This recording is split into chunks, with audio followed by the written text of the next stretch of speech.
Hello friends and family, welcome to another video. In today's video it's going to be a little bit different. I'm going to be doing a tutorial of how to use my creative direction mood board. It's a free template that I created just over a year ago and published to Figma.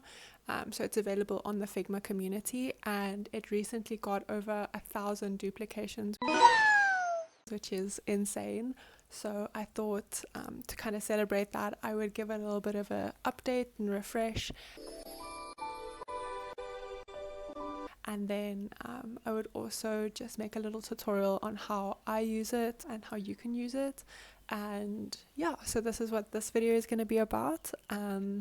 So let's jump right in. Also, if you haven't been here before, my name is Fran. I'm a digital designer and I'm trying to make templates and resources for other designers to help them work smarter, not harder, along with some fun videos here on YouTube. So if you like that, stick around and let's get into the video. The easiest way to get access to the template is to go and follow my link in the description, or you can search for it on the Figma community, and you can just search for free mood board template and you can spell it right, and then you'll probably find it. From here then you'll just open it up in Figma, and here we go. So the first page is obviously the cover page, and then some info from me, so just a little let's connect with all of my links, and if you want to buy me a coffee, you're welcome to do so. Just a little overview of getting started, and then how to use the template, and then the terms and conditions. I'm not going to go through all of this, you can read it all yourself. On the left hand side you'll see that there's a couple more pages. So there's the actual template page, a toolbox page for the components that I've used in the file, an example use page for a project that I did a while ago, and then since we're on V1.2, I've kept V1 over here just for anyone who might prefer that original layout and just wants to stick to that. You are more than welcome to do so. But in today's video I'm going to be going over V1.2. Okay, cool. So a mood board can be used for so many different things. It can be used for website direction, branding direction, campaign direction, whatever you kind of just need to communicate visually your concept instead of just writing it all out. So it can be used for so many different things and ways, and should be totally customizable to what you need to do.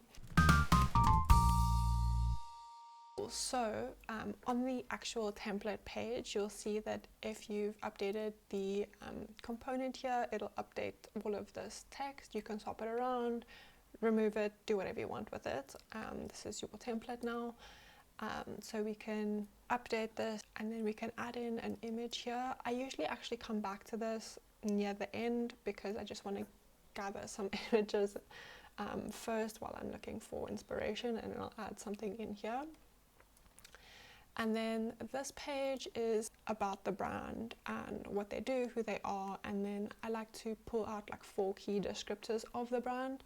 And usually what I do with this is answer these questions and then take it over to ChatGPT, ask ChatGPT to refine it for me, and pull out 4 key descriptors with emojis.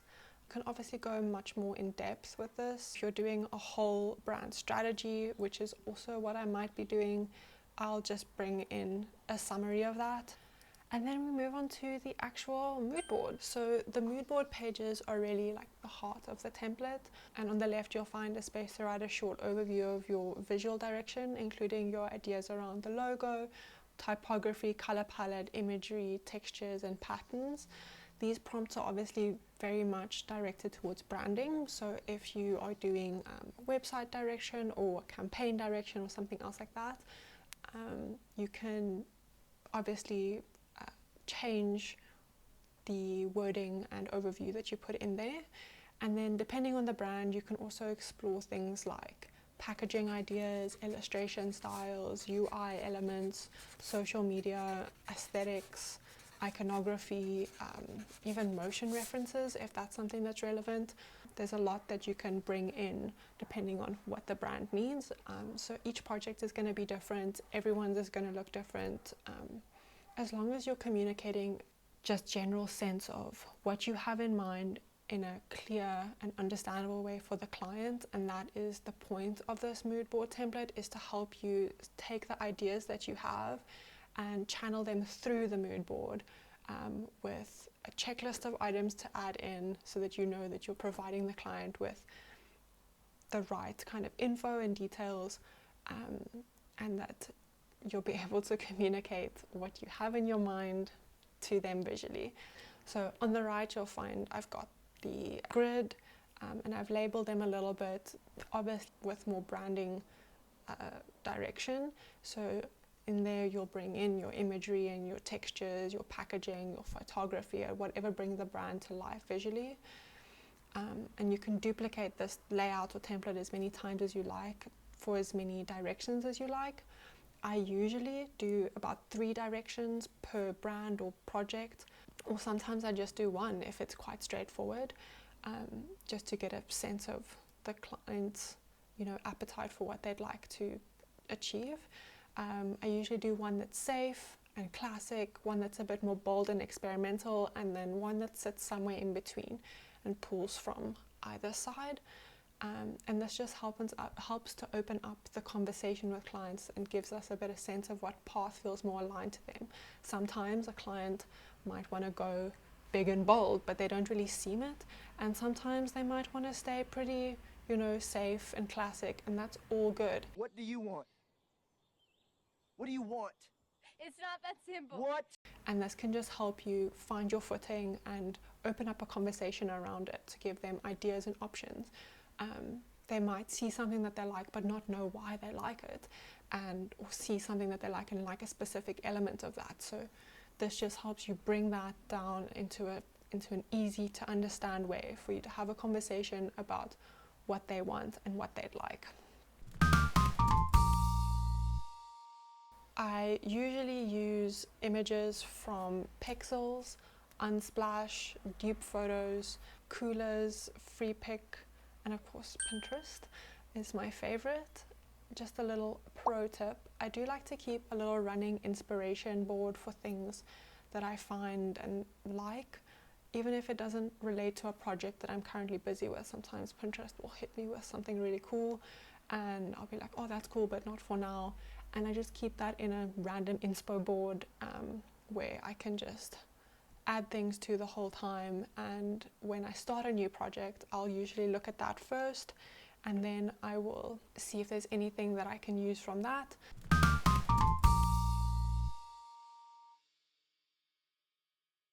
In this first direction, out of the 2 that I'm doing for this template tutorial, I went with a classic wellness branding direction, and I played around with some logo concepts, textures, colors, typography, packaging, and images in this layout. And once I'd established kind of a direction and vibe and feel, I altered any images and colors that I needed to just in Figma, adjusting tones and saturation, etc. And then I added in descriptions, which I used ChatGPT to help me refine. And then from there, I based my second direction off of this one, where I chose to do something a little bit different and a little bit more fun and exciting, and something a little bit more colorful in a way.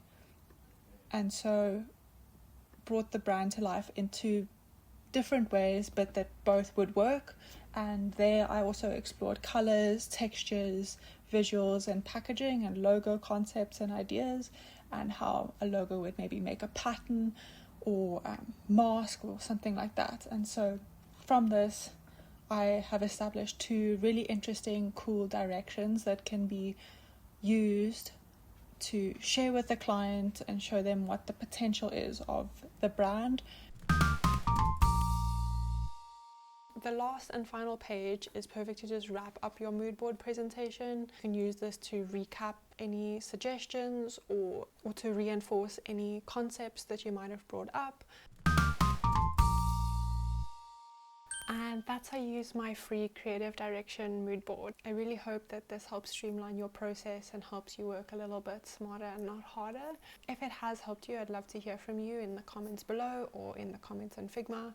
You can like and subscribe here and share it, and if you really want to support my work, you can also buy me a coffee. All the links are in the description below. Thank you again so much for being here and taking the time, and I really hope that you enjoyed the video, and if you did, please like and subscribe, and I'll see you in the next one. Bye!